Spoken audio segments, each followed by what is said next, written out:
WhatsApp guys, मेरा नाम रुद्रांश शर्मा है। मैं बिट्स प्लानिंग गोवा का फर्स्ट डिग्री स्टूडेंट हूँ। मैं वहाँ पर अपनी एमएससी फिजिक्स में कर रहा हूँ और इस वीडियो में आपको Kota classroom illustration on velocity of string wave के बारे में बताने जा रहा हूँ। उसके कुछ क्वेश्चन जो कोटा में कराए जाते हैं वो मैं कराने जा रहा हूँ। सबसे पहले चालू करते हैं फॉर्मूला रिवीजन से। तो formula of velocity of string wave का ये है √T/μ। यहाँ पर v है velocity of wave with respect to string. जिस स्ट्रिंग से अटैच है वेव, जिस स्ट्रिंग में वो वेव बनी है उस स्ट्रिंग के रिस्पेक्ट में है। ये बहुत इंपॉर्टेंट बात है। बहुत से लोगों को ये बात पता नहीं रहती कि ये जो वेलोसिटी आती है वो विथ रिस्पेक्ट टू स्ट्रिंग आती है। अब टी आपको पता ही है टेंशन है, म्यू है लीनियर मास डेंसिटी, वी यहाँ पर velocity with respect to string है। चलिए चालू करते हैं सबसे पहले क्वेश्चन से। ये पहला बहुत बेसिक क्वेश्चन है। इसमें आपको ये 10 kg का ब्लॉक दिया गया है और ये इक्विलिब्रियम कंडीशन में है, मतलब F net is equal to 0 है। आपको इसमें इस वेव की स्पीड बतानी है, वेलोसिटी बतानी है। तो अगर F net is equal to 0 है तो नीचे लग रहा है 10 इंटू जी, 10G का फोर्स, ऊपर है टेंशन और यही टेंशन है यहाँ पर क्योंकि सेमी स्ट्रिंग है। तो इक्विलिब्रियम की कंडीशन से अपन निकाल लेंगे tension is equal to 100 newton. अब म्यू की वैल्यू निकालना है तो म्यू क्या होता है, मास अपॉन लेंथ। मास कितना है यहाँ पर 2 अपॉन लेंथ 10, ये आ गया 0.2। अब बेसिक फॉर्मूला हम पुट करना है और आंसर आ जाएगा v is equal to √T/μ में √100 अपॉन 0.2। अब यहाँ पर जो वेलोसिटी आएगी वो स्ट्रिंग के रिस्पेक्ट में है, लेकिन ये भी ग्राउंड से भी ये भी सेम रहेगी क्योंकि ग्राउंड स्ट्रिंग अभी रेस्ट पर है ना। जो आपका ये सिस्टम है ये पूरा ये अभी रेस्ट पर है, इसलिए जो स्ट्रिंग के रिस्पेक्ट में आएगी सिस्टम के रिस्पेक्ट में वही ग्राउंड के रिस्पेक्ट में रहेगी। ठीक है, अब नेक्स्ट क्वेश्चन पे मूव करते हैं, क्वेश्चन नंबर 2। अब ये थोड़ा एडवांस क्वेश्चन है। इसमें आपको वही वाला कि ये वेलोसिटी है वो स्ट्रिंग के रिस्पेक्ट में रहती है, ये वाला कंसेप्ट यूज आएगा। इसमें आपको दिया है कि यहाँ पर टेंशन है इस स्ट्रिंग में 100 न्यूटन, इसका म्यू है 10⁻⁻²। हम कितनी स्पीड से इस कार्ड को घुमाएं, ये कार्ड, जिससे कि ये ग्राउंड पर जो ऑब्जर्वर है उसको ये वेव की स्पीड 0 लगे, मतलब ऐसा लगे कि वेव चल ही नहीं रही। तो इसके लिए सबसे पहले अपन वेलोसिटी ऑफ वेव निकालेंगे। Velocity of wave with respect to cart is equal to √T/μ √100/10⁻²। v with respect to cart is equal to 100 metre per second. अब ये क्या है, velocity of wave with respect to cart, इसके respect में। अब हमको क्या चाहिए कि ग्राउंड पर जो ऑब्जर्वर है उसको ये वेव बिल्कुल चलती ना दिखे, तो उसके लिए रिलेटिव का कंसेप्ट लगाएंगे। Velocity of wave with respect to cart is equal to velocity of wave with respect to ground minus velocity of cart with respect to ground. ठीक है, हमको ये velocity of wave with respect to ground इसको 0 चाहिए। तो velocity of wave with respect to cart is equal to velocity minus time velocity of cart with respect to ground, और हमको यही वैल्यू निकालनी है v cart with respect to ground. तो ये क्या आ जाएगी, minus of VWC is equal to minus of 100 is equal to velocity of cart. Okay, मतलब पीछे डायरेक्शन में ये इसको अगर पॉजिटिव आई मान रहे हैं तो नेगेटिव आई में, पीछे नेगेटिव एक्स एक्सिस में अगर हम कार्ट को 100 मीटर पर सेकेंड से ले जाएंगे तब ग्राउंड पे जो ऑब्जर्वर है उसको वेव की स्पीड 0 लगेगी। चलिए अब थर्ड क्वेश्चन पे बढ़ते हैं। इस क्वेश्चन में हमें वेलोसिटी ऑफ वेव फाइंड करनी है, वेव पल्स,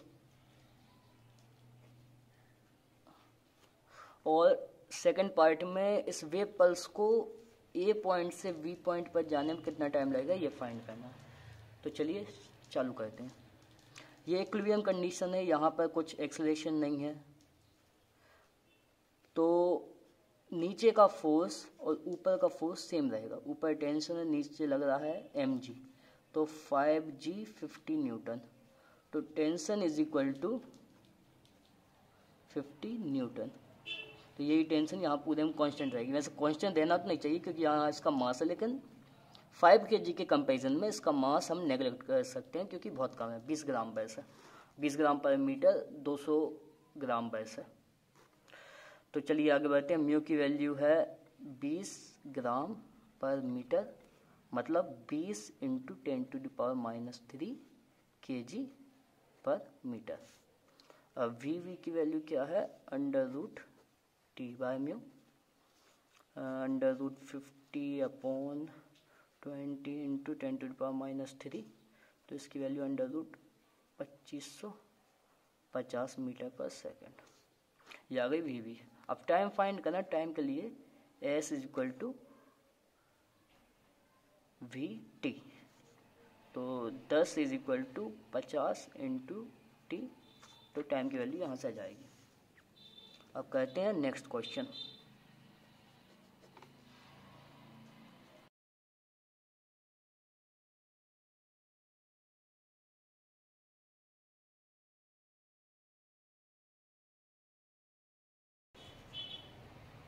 ठीक है, अब ये वाला क्वेश्चन क्या है, इसमें क्या हमको एक रोप दे दी गई है, तो इसका पूरे मास है, m मास है पूरे में।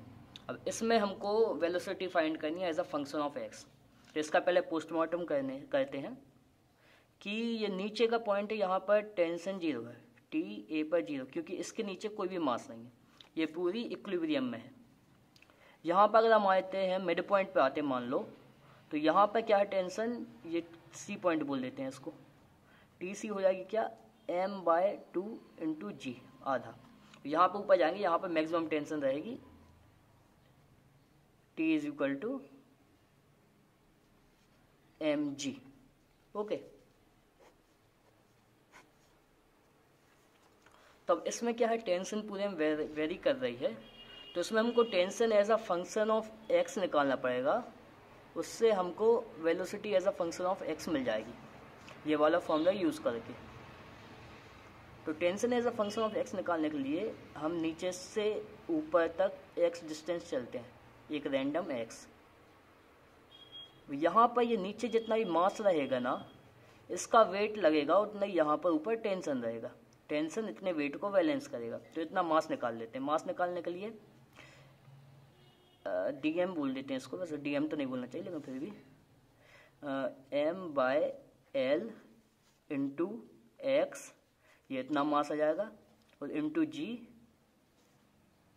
तो ये आ जाएगा क्या, टेंशन। टेंशन की वैल्यू आ जाएगी m/l xg, इतना वेट को बैलेंस कर रहा है टेंशन। तो ये फंक्शन ऑफ x आ गया। वैसे v as a function of x कैसे निकाल लेते हैं, सीधा फॉर्मूला हम रख के m/l xg, और म्यू की वैल्यू भी क्या है, m/l होगी, तो ये क्या आ जाएगा, √xg। ठीक है, अब टाइम निकालने के लिए v को क्या रख देंगे, dx/dt √xg। यहाँ पे इसको इंटीग्रेट कर देंगे, कहाँ से, dx/√x को 0 से लेकर के l तक is equal to √g dt को 0 से लेकर के t तक। यहाँ पे जो t की वैल्यू आएगी वही हो जाएगी आंसर। मैं आपको करके बता देता हूँ।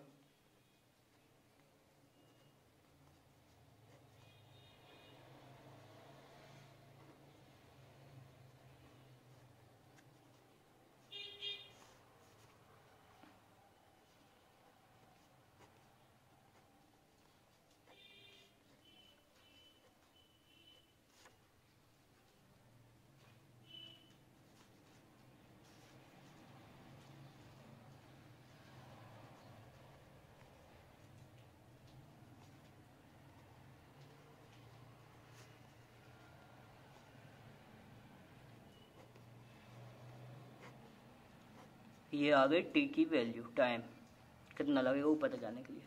अब ये है क्या, मेथड 1। एक क्वेश्चन को करने के बहुत ज़्यादा तरीके हैं, तो हम बात करते हैं मेथड 2 की। मेथड 2 के लिए क्या करें, ये वेलोसिटी आई है, अंडर रूट एक्स जी, इसको स्क्वायर कर दो, V square equal to X G. अब इसको with respect to X differentiate कर दो,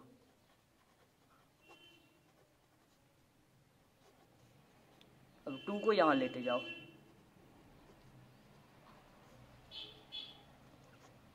ये आपने काइनेमेटिक्स के शुरू में पढ़ा होगा कि ये क्वांटिटी एक्सेलरेशन होती है ए, तो ए की वैल्यू क्या आ गई g/2 कांस्टेंट एक्सेलरेशन, और कांस्टेंट एक्सेलरेशन है तो अपन ये वाला फॉर्मूला यूज कर सकते हैं। तो इस फॉर्मूला को यूज करके टाइम की वैल्यू निकालते हैं। एस की वैल्यू क्या है एल, यू की वैल्यू 0 है, इनिशियल वेलोसिटी कुछ है नहीं क्योंकि यहाँ पर टेंशन 0 है इसलिए, तो प्लस हाफ ए की वैल्यू है g/2 टी स्क्वायर, तो 4l/g इज इक्वल टू, यहाँ पर अंडर रूट जी होता, 4l/g is equal to T square, T is equal to 2 under root l/g। ठीक है, अब इसी में क्या है, एक क्वेश्चन बनता है क्वेश्चन 5th, वो कैसा है कि ये रोप है और इसमें यहाँ पर एक मास m कर दिया, ये है m, l। तो यहाँ बस क्या होगा अंतर कि ये ए पॉइंट पे क्या है, टेंशन ए 0 नहीं होगी, टेंशन ए क्या हो जाएगी mg, बाकी पूरा सेम रहेगा। Tension as a function of x लिखने के लिए बोल दिया आपसे, तो यहाँ पर एक्स का है, इतने का वेट का, इतने मास का वेट कितना हो जाएगा m/l xg, और पहले ही से ये और है तो ये भी ऐड हो जाएगा, तो tension as a function of x m/l xg plus mg, और बाकी पूरा प्रोसीजर यही पहले वाले क्वेश्चन की तरह सेम रहेगा। इसमें आप निकाल सकते हो, आपसे जो भी बोलेंगे टेंशन, वो वेलोसिटी निकालने के लिए, एक्सेलरेशन निकालने के लिए, टाइम फाइंड करने के लिए आप कुछ भी कर सकते हो। मैं आशा करता हूँ आपको ये वीडियो पसंद आई होगी। बाय। अब आपसे मुलाकात होगी अगली वीडियो में।